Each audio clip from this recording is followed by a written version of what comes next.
Malengo ni kwenda mbali zaidi ya haja. Ulionja ubingwa wa ligi ya Kenya, unatamani kufanya hivyo Tanzania na TRA, na itawezekana hivyo? Unazo ungejibu nafasi yangu. Wewe unaonaje? Unaweza kutamani au unatamani? Umesikia umeonja. Hiyo ni kitu kizuri. Ikipatikana nikushukuru Mungu. Uwezo huo upo. Nitakujibu dalili. Uwepo wa propaganda za nje ya uwanja inasemekana ni moja kati ya vitu vinavyoikuza sana ligi ya Tanzania. Kwako wewe imeshawahi kukuathiri wakati mwanzo na sasa hivi unarejea, unaona hilo lina mlengo upi na pengine lina nafasi gani kwenye kuikuza timu?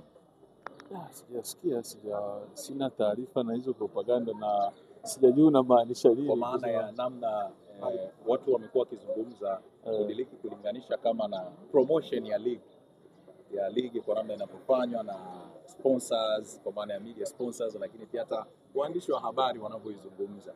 Inasemekana ni moja kati ya ligi inachangiwa kuwa maarufu zaidi ukanda wa Afrika Mashariki.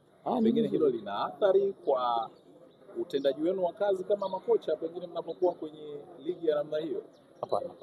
Sema ni ninachochukulia kwa upande wangu ni hamasa kubwa, kwa sababu nyinyi waandishi wa habari mkiwa mmetokea hivi mmetoa hiyo propaganda wala kuhamasisha watu waje, inafanya the sponsors wanaingia na hisi, na that's why unaona kama wameongezeka sana. Kwa hiyo more wanaingia, competition inakuwa vizuri, because maslahi yanapatikana, inakuwa vizuri na hamasa inakuwepo, vijana wanafanya vizuri na wanapata hiyo motisha ya kusema ili competition ipande juu. Kwa hiyo mimi nahisi kwa upande wangu ni kitu kizuri. Mwezi Disemba kutakuwa na dirisha la usajili. Ukijipanga pengine kuboresha sehemu yoyote katika kikosi chako kama coach mkubwa sasa, kwa nani ambapo umeona tangu umefika, unaona kuna shida hiyo sehemu yoyote kuboresha kikosi chako? Si muamini sana wa kusajili, mimi ni muamini wa kutengeneza. Kwa hiyo naenda kukaa nao, ni focus na hawa niko nao. Alafu ikitokea dirisha dogo kutokana na yeye malengo, nitakaa na mabosi wanaambie haya, sisi msuri wetu ni huyu, ikiwa atapatikana mchezaji tutamchukua, na tunaweza kuwa na hiyo msuri upo, lakini mchezaji ambaye wa karibu tunataka hayupo. Kwa nini tusajili? Kwa sababu ya kusajili, sipenda tu kutengeneza wale tuko nao. Kwa hiyo tunasikia ni kikao kikubwa, ni process kubwa, ni vigumu kuliongelea size.